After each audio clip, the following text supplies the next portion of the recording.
Alright, so let's get our Miata review counter up on the screen. This is the 5th Miata I've reviewed, but the first NC. So, hope you guys enjoy the video. What's up guys, my name is Zach, and today I'm driving a 2008 Mazda Mx-5, known as the NC, and also known as the Miata. I'm going to be referring to it as the Miata because it is one. So, up front is a 2.0 liter inline 4, and down below is a 6-speed manual gearbox, and that's part of the touring package. This car is the Mx-5 Touring. You get a couple more features, but you actually don't get a limited slip. We'll get into that in a second. So let's talk about that 2.0 liter inline 4. Well, that's actually one of the biggest engines that Mazda's ever put into a Miata. I mean, the original NAs were 1.6 or 1.8. The second gens were 1.8. Third gen, which is what this is a 2.0. And then now the 4th gen is also a 2.0. And I can already feel that this engine really does like to rev. This car redlines at about 7,100. I mean, the redline starts at about 6,800, but you can really ride it up to about 71.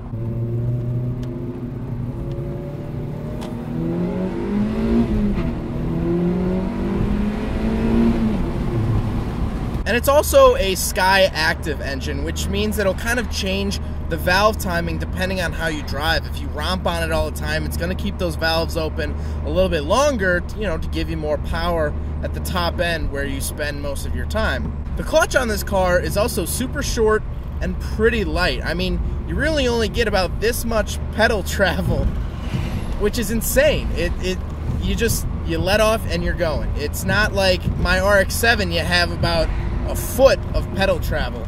And that being said, this car has a 6-speed manual, which is interesting. I've never driven a Miata with a 6-speed, but here it is. And the gear ratios actually aren't that insane. It's really easy to downshift. Once you get after third, the gear ratios are pretty similar. So like I was saying earlier, this car is the touring package, which was the highest trim level, but doesn't have the limited slip. Now this still holds true to the current Miata, the ND.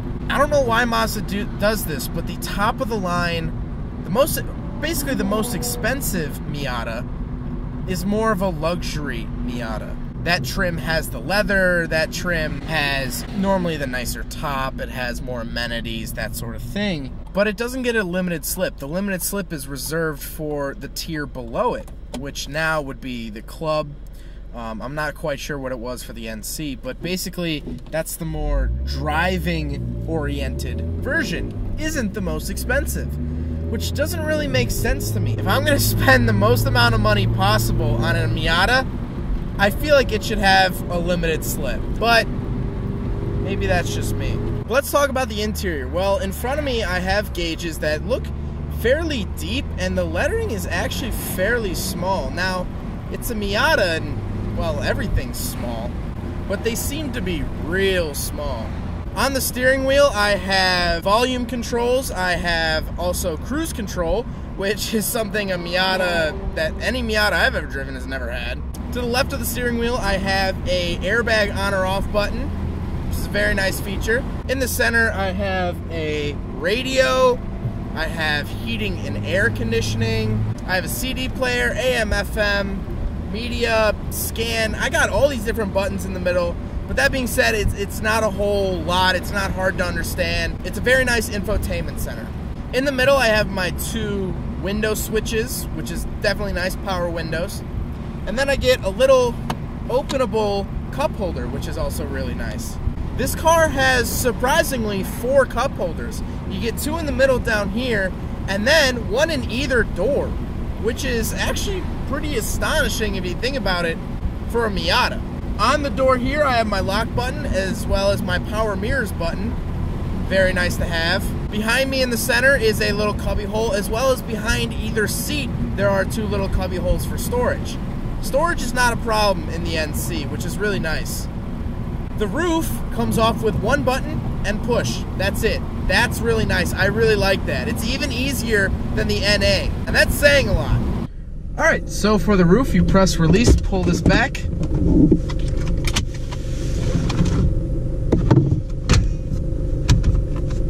Boom. You could do it one-handed if you were stronger than me. But the Miata isn't about features. It's not about interior amenities, although this car has a lot for a Miata. It's about how it drives. And right now, obviously, I'm doing this review with the top off. You got to do it with the top off. It's a Miata. What am I going to drive with the top on? What am I, insane? One thing that I am finding a little difficult is twice now I've been trying to shift it into third and I've put it into fifth. I mean, this thing has a really short throw. The steering is real tight. I mean, real tight. And that's the nice thing about modern cars, is that the technology in steering and steering boxes and linkages and everything has gotten to be so much better that the steering feedback, it feels as good, if not better, than an NA. I mean, it really, I feel very connected to the road, which is something I was afraid of with the NC, is that, and I'll get into this more, it's kind of the red-headed stepchild of the Miata family, and I was really nervous that it wouldn't feel like a Miata, but this feels like a Miata. As I'm driving it, really, to downshift from 6th to 5th or 5th to 4th, you have to give it almost no gas at all. It may be 500 RPM, but here we go. We got some bends.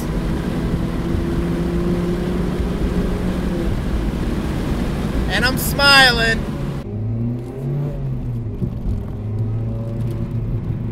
Oh my God.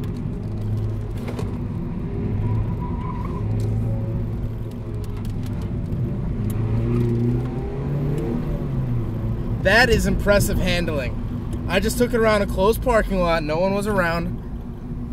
That's some impressive handling. My God. I mean, really, the steering in this car is just really, it is amazing. It's modern steering, I know, but it really does handle and turn in well. But let's take a step back. Let's think about when the Miata was made, or when this specific Miata was made, which was 2008. In 2008, we had the huge market crash here in the United States, and no one really had any money. No one had money to go out and buy multiple cars. So the Miata kind of had to live up. It had to fill a lot of different roles, a lot of different shoes.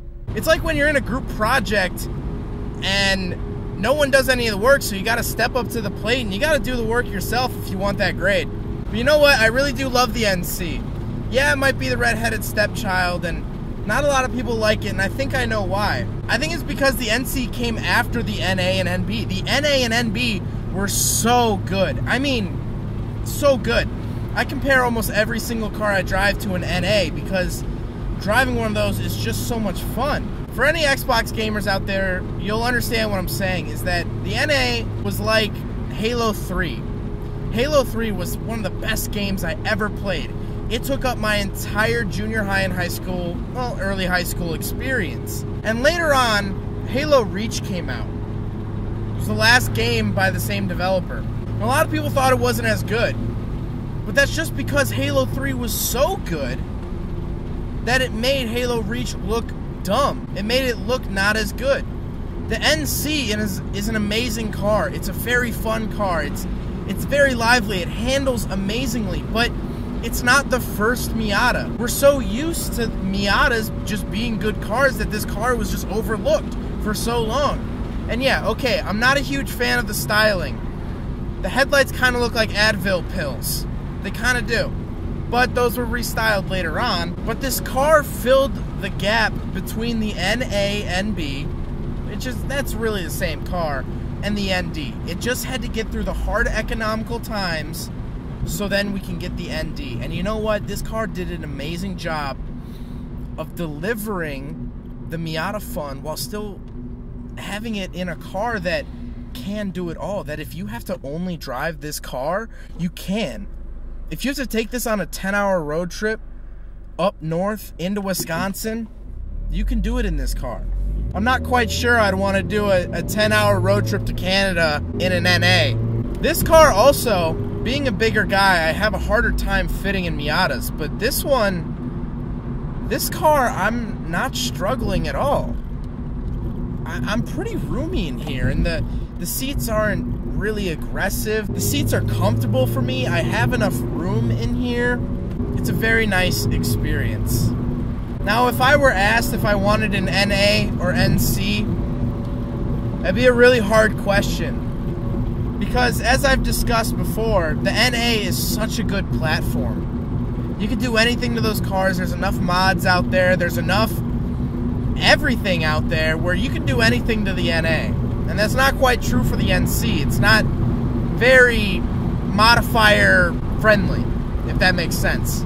But if I had to drive a car every single day and be comfortable, you don't have to worry about these things starting up. These haven't been molested by the secondhand market yet.